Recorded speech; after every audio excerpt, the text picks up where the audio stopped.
L'appel est arrivé un jeudi après-midi, juste au moment où je terminais une réunion avec mon équipe de direction. 5 ans s'étaient écoulés depuis la dernière fois que j'avais entendu sa voix, mais je l'ai reconnue instantanément. « Julia, s'il te plaît, ne raccroche pas. Je m'appelle Julia Martinez et à 35 ans, j'étais sur le point de confronter l'homme qui m'avait tout volé, ou du moins qui pensait l'avoir fait. Marc, dis-je calmement. En faisant signe à mon équipe de me laisser seule dans la salle, c'est inattendu. Je sais, répondit-il, la voix tendue par le désespoir, mais j'ai besoin de ton aide, l'entreprise. Tes idées, tout s'effondre. Je me suis adossée à ma chaise, savourant l'ironie. 5 ans plus tôt, Marc était parti avec mes plans d'affaires, mon capital de démarrage et la moitié de mes biens lors de notre divorce. Et maintenant, il m'appelait à l'aide. Mes idées. J'ai gardé un ton neutre. Je pensais que c'était toutes tes idées. Marc, n'est-ce pas ce que tu as dit aux investisseurs ? Il eut la décence de sembler mal à l'aise. Écoute, je sais que j'ai mal géré les choses. Mal géré. Je l'ai interrompu. Tu as volé mon plan d'affaires pour une entreprise de produits ménagers écologiques, convaincu nos investisseurs que j'étais instable pendant le divorce, et tout lancé sous ton propre nom. Je dirais que mal géré est un euphémisme, Julia. S'il te plaît, je vais tout avouer, je vais réparer les choses, aide-moi juste à sauver l'entreprise. Tu es la seule à vraiment comprendre comment tout fonctionne. Bien sûr que je comprenais. J'avais passé 2 ans à développer ce modèle économique pendant que Marc occupait son poste en entreprise, acquiesçant à mes idées, proposant des suggestions, tout en rencontrant discrètement des avocats spécialisés en brevets derrière mon dos. Envoie-moi les rapports financiers, dis-je finalement. Tous les rapports. Ensuite, nous parlerons. Après qu'il eut raccroché, je suis restée dans mon bureau silencieux, repensant au chemin qui m'avait mené à cet instant, les nuits tardives à travailler sur des plans d'affaires pendant que Marc m'encourageait à poursuivre mes rêves, les relations soigneusement cultivées avec des fournisseurs soucieux de l'environnement, les conceptions innovantes pour des produits ménagers durables qui changeraient la façon dont les gens perçoivent les objets du quotidien. Puis vint le jour où j'ai découvert les courriels entre Marc et son avocat, discutant de la manière de breveter mes idées avant moi, le jour où j'ai appris qu'il rencontrait nos investisseurs potentiels, me décrivant comme une rêveuse instable tout en se positionnant comme le réaliste avisé qui pouvait tout concrétiser. Le divorce avait été sordide. Marc avait joué son rôle à la perfection, l'époux inquiet, préoccupé par la santé mentale de sa femme. À la fin, il avait tout pris, les plans d'affaires, les contacts avec les investisseurs, même notre maison. Je suis partie avec rien d'autre que ma détermination et un secret qu'il n'avait jamais découvert. Mon téléphone a vibré. Rachel, ma meilleure amie et maintenant directrice des opérations. « Alors ?» demanda-t-elle lorsque j'ai répondu. « C'était l'appel qu'on attendait ?»« Oui. » confirmai-je. « Il est désespéré. Parfait. » J'entendais son sourire. « Dois-je organiser la réunion ?»« Pas encore. Voyons d'abord ce que disent les rapports financiers. » Rachel avait été là pour tout. La découverte de la trahison de Marc, le divorce. Et surtout, la planification qui avait suivi. Elle savait ce que ce moment signifiait. Les rapports financiers sont arrivés 1 heure plus tard. Je les ai étalés sur mon bureau, mais je savais déjà ce qu'ils montreraient. Après tout, j'avais surveillé l'entreprise de Marc, Davidson Eco Homes, de très près ces 5 dernières années. Je l'avais vu prendre mon modèle économique durable et prudent et le pousser trop loin, trop vite. Il avait étendu l'entreprise de manière imprudente, compromettant les matériaux écologiques que j'avais soigneusement sélectionnés pour réduire les coûts. Les produits avaient belle allure, mais ils n'étaient pas faits pour durer, l'exact opposé de tout ce que j'avais envisagé. Maintenant, tout cela le rattrapait, les plaintes des clients s'accumulaient, les détaillants renvoyaient des marchandises défectueuses, l'image soigneusement construite de durabilité se fissurait, révélant la réalité motivée par le profit. Mon téléphone a sonné à nouveau. Sarah Chen, mon avocate. J'ai vu le dernier rapport trimestriel de Davidson Eco, dit-elle sans préambule. Leur action s'effondre. Est-ce le moment ? Presque, répondis-je. Marc vient d'appeler pour demander de l'aide. Parfait timing. Les documents sont prêts quand tu veux. Je souris. Pensant aux documents rangés dans mon coffre-fort, ceux que Marc n'avait jamais vus, parce qu'il était trop occupé à voler mes idées évidentes pour chercher les plus profondes. Donne-moi 1 semaine. dis-je. Je veux le voir se tortiller d'abord. Après avoir raccroché, je me suis dirigée vers la fenêtre de mon bureau, mon vrai bureau, pas le petit espace que j'avais gardé comme leur ces 5 dernières années, à 40 étages, avec une vue sur l'horizon de Seattle que Marc aurait adoré. Il n'avait aucune idée de ce que j'avais construit pendant qu'il jouait avec son entreprise volée, aucune idée que la petite firme de conseil qu'il pensait que je dirigeais n'était qu'une façade pour quelque chose de bien plus grand. Rachel est apparue dans l'embrasure de la porte. « L'équipe est prête pour ton point ?» Je hochai la tête, rassemblant mes pensées. Mon équipe véritable, celle qui avait travaillé dans l'ombre pendant que Marc construisait son château de cartes. Ils attendaient dans la salle de conférence Rachel, ma directrice des opérations, Michael, mon responsable du développement produit, Lisa, ma responsable de la chaîne d'approvisionnement durable, et une douzaine d'autres, tous des gens qui croyaient en ma vision initiale et qui avaient été prêts à travailler dans l'ombre jusqu'à ce que le moment soit venu.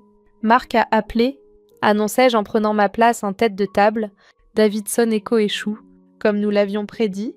Leurs 3 chiffres clés sont pires que prévu.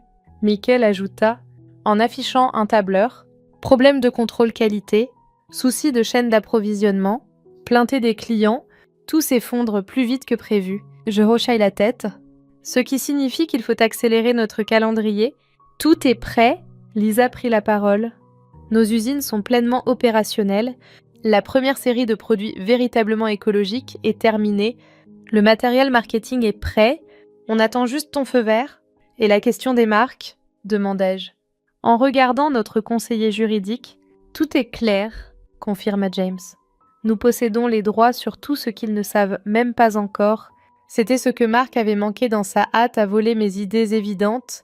Oui, il avait pris mon plan d'affaires initial, mes conceptions pour des produits ménagers écologiques de base, mais il ignorait les véritables innovations, celles que j'avais gardées à part, développées en secret, même pendant notre mariage. Et les investisseurs, demanda Rachel, sont-ils toujours à bord? Encore plus maintenant que l'action de Davidson chute, confirmai-je. Ils ont vu les problèmes de son approche, et ils sont prêts pour quelque chose d'authentique. La réunion s'est poursuivie alors que nous affinions nos plans. 5 ans de préparation allaient porter leurs fruits, mais le timing serait crucial. Plus tard ce soir-là, alors que je consultais les rapports financiers de Marc, mon téléphone a vibré avec un message de lui. « As-tu regardé les chiffres? Quand pouvons-nous nous rencontrer ?» J'ai pris mon temps pour répondre, le faisant attendre comme il m'avait fait attendre 5 ans plus tôt lorsqu'il volait mes rêves. Enfin, je tapais. « Demain.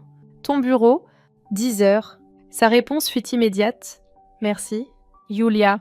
Tu ne le regretteras pas? » Oh! Mais lui le regretterait. Il ne le savait pas encore. Ce soir-là, j'ai sorti mes vieux journaux, ceux où j'avais esquissé mes premières idées commerciales. Marc avait volé les plans de surface, les concepts évidents, mais il avait manqué la véritable innovation cachée dans ces pages, la technologie qui révolutionnerait la fabrication de produits durables. Pendant qu'il construisait une entreprise basée sur le marketing et les apparences, j'avais développé quelque chose de réel, quelque chose qui ferait passer ses idées volées pour un jeu d'enfant. Rachel m'a appelée alors que je me préparais à me coucher. « Es-tu sûre de vouloir le rencontrer dans son bureau ?» demanda-t-elle. « On pourrait le faire sur notre terrain ?»« Non, dis-je, pensant au bureau coûteux que Marc avait construit avec mes idées volées. Je veux voir son visage quand tout s'effondre sur son propre territoire. Fais juste attention, prévint-elle. Il t'a manipulé une fois? C'était une autre moi, lui rappelai-je. Il n'a aucune idée de qui il a affaire maintenant.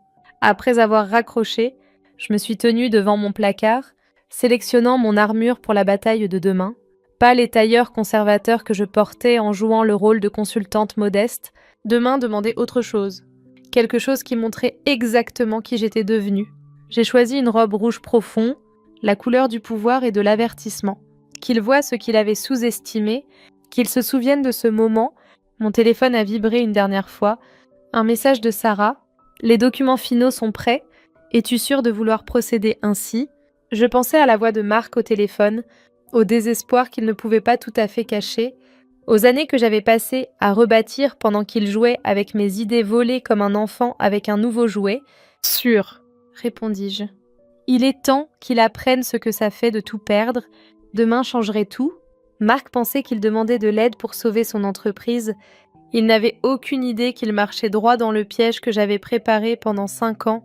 Parfois, la vengeance ne consiste pas à détruire quelqu'un. Parfois, il s'agit de les laisser se détruire eux-mêmes pendant que vous construisez quelque chose de meilleur à partir des cendres qu'ils ont laissées derrière eux. Le bureau de Marc était exactement comme je l'imaginais, tout en verre et chrome, conçu pour impressionner plutôt qu'inspirer. La réception arborait un mur d'awards et de couvertures médiatiques, vantant son approche innovante de la vie durable. Je souris, notant les signes de réduction des coûts même ici. Les plantes étaient en plastique, pas les murs vivants spécifiés dans mes conceptions originales. Les meubles étaient en simili-cuir plutôt qu'en matériaux durables que j'avais sourcés. Maëlle Martinez. Son nouvel assistant semblait nerveux. M. Davidson va vous recevoir maintenant. Je l'ai suivi à travers l'espace de travail ouvert, consciente des murmures et des regards. La plupart de ses employés ne me connaissaient probablement que comme l'ex-femme instable décrite par Marc pendant le divorce. Marc s'est levé lorsque je suis entrée dans son bureau et j'ai vu que les années n'avaient pas été entièrement clémentes avec lui. Ses cheveux étaient plus gris, son visage plus marqué. Le succès, semblait-il, avait un prix. Julia, dit-il en contournant son bureau. Merci d'être venue. Tu es magnifique. Restons professionnels, dis-je, prenant place avant qu'il ne puisse tenter une accolade ou une poignée de main. Montre-moi ce qui ne va pas. Pendant l'heure qui suivit, il exposa les problèmes de l'entreprise, des problèmes de contrôle qualité avec leurs fabricants chinois, des plaintes de clients sur des produits qui se cassaient, des détaillants menaçant de retirer leur gamme, le cours de l'action en chute libre. On a tout essayé, dit-il en passant une main dans ses cheveux. Nouveau fournisseur.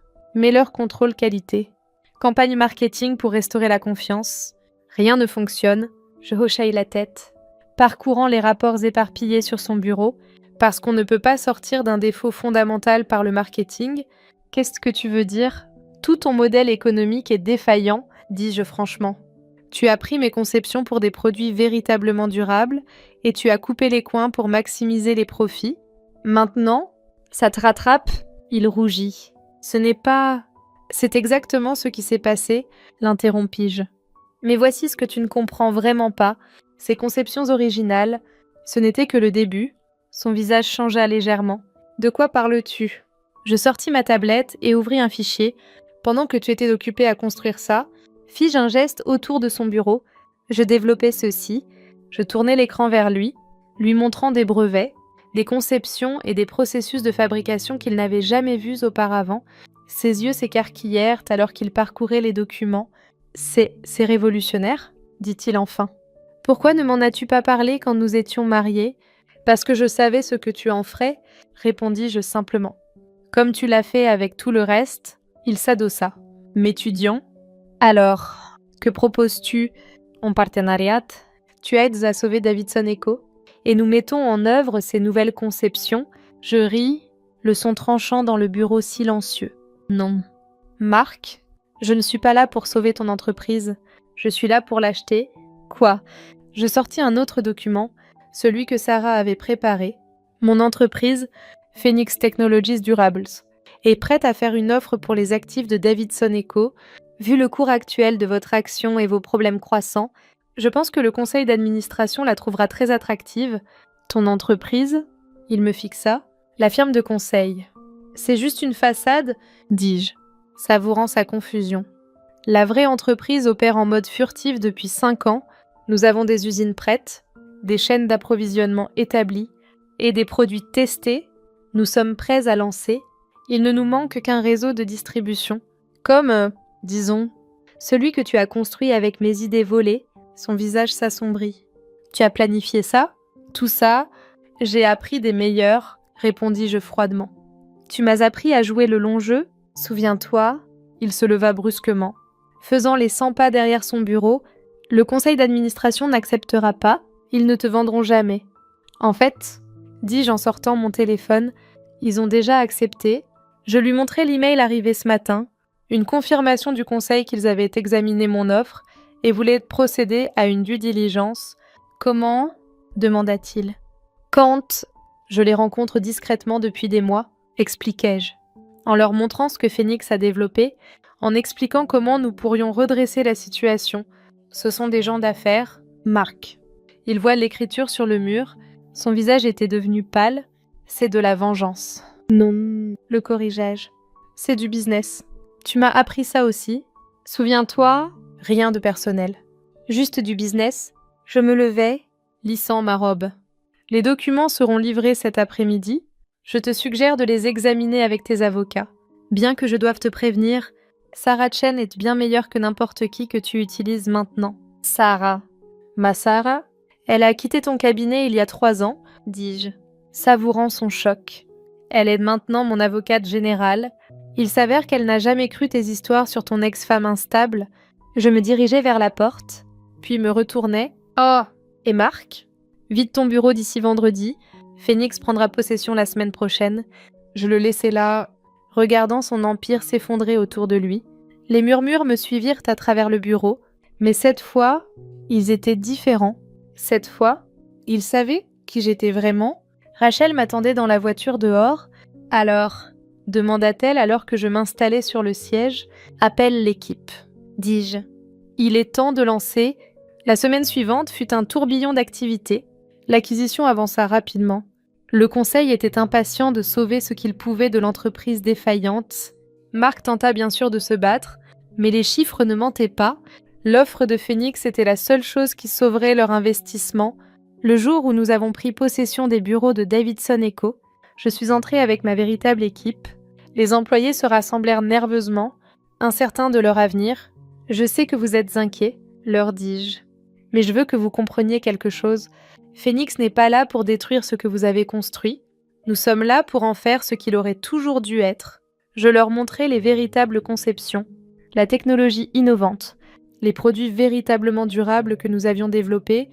Je vis leurs yeux s'illuminer en réalisant qu'ils pourraient enfin tenir les promesses faites aux clients. La plupart restèrent. Certains, les plus loyaux à Marc, partirent. Nous leur souhaitâmes bonne chance et avançâmes. Marc tenta une dernière fois de contre-attaquer, prétendant que mes nouvelles conceptions avaient été développées pendant notre mariage, mais Sarah avait tout prévu, documentant tout méticuleusement. Il perdit cette bataille aussi. 6 mois plus tard, je me tenais dans mon nouveau bureau, celui qui était autrefois le sien, examinant les derniers chiffres de vente. La première gamme de produits de Phoenix avait été lancée avec des critiques élogieuses, le cours de l'action grimpait. La vision que j'avais eue il y a tant d'années devenait enfin réalité. Rachel frappa à ma porte. « La journaliste du Wall Street Journal est là pour ton interview. » Je hoquai la tête, ajustant ma robe. Rouge à nouveau, ma nouvelle couleur de pouvoir. Fais-la entrer.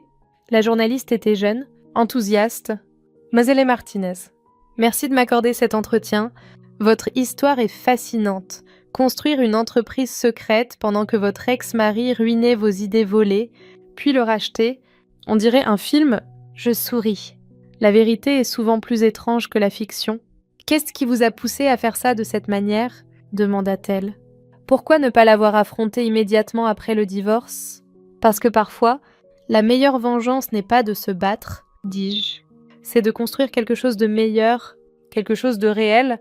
Après son départ, je me tenais à ma fenêtre, regardant la ville. Mon téléphone vibra.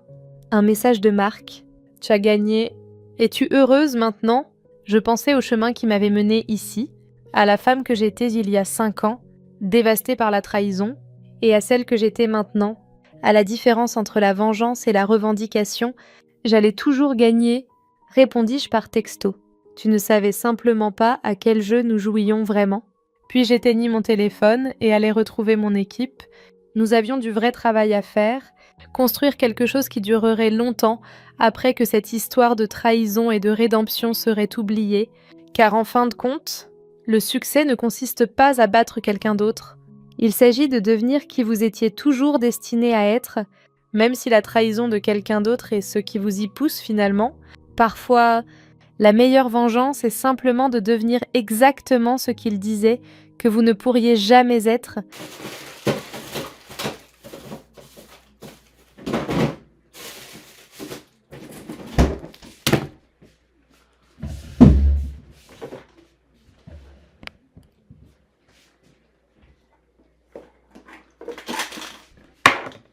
暖かくなってきた。I have to tidy up my room for my friends. Oh, break time over back to exercise. Ah. Stir-fried garlic pork sounds really good. Thanks. Thanks, Dr.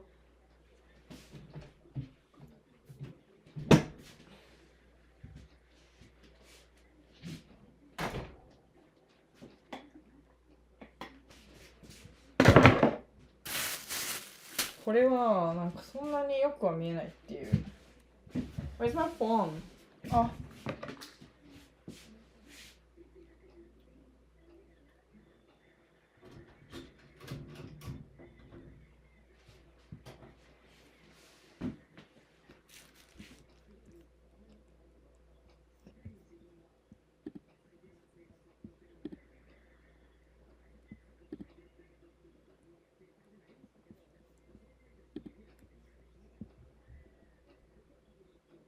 これなんでできないんだろう。できんのかな。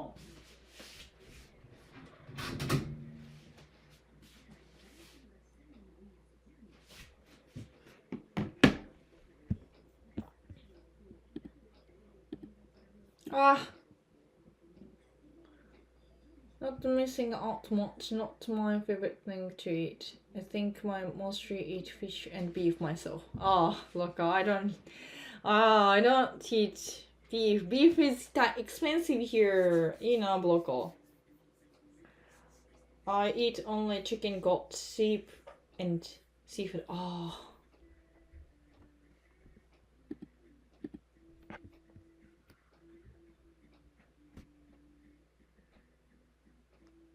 Goat, sheep. That's also expensive here. You seem quite tall. Maybe me? I'm not very tall. Shiori-san is taller. Hanami-chan's probably short, I guess?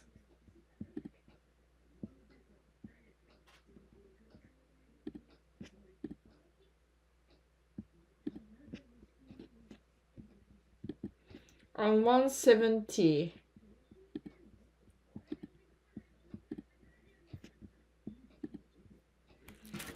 And I don't know. Hanami-chan seems 160? Oh, Hanami-chan is 157. Hello, Hanami-chan. 来た。I'm 170 だから。You look as it is. You look like as I expected.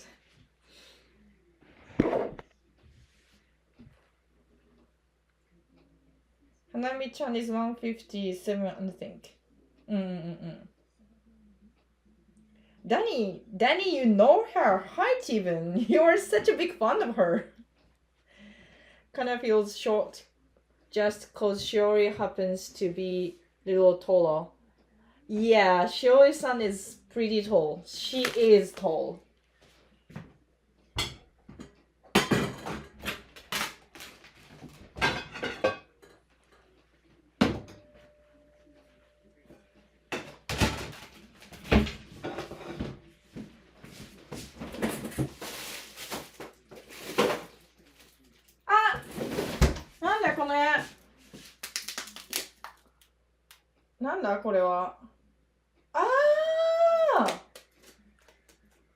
I was forgotten I cooked this one. It happens sometimes. I don't mind eating this today.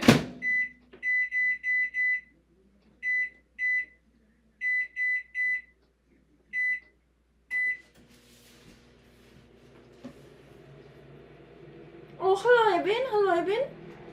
How was your day?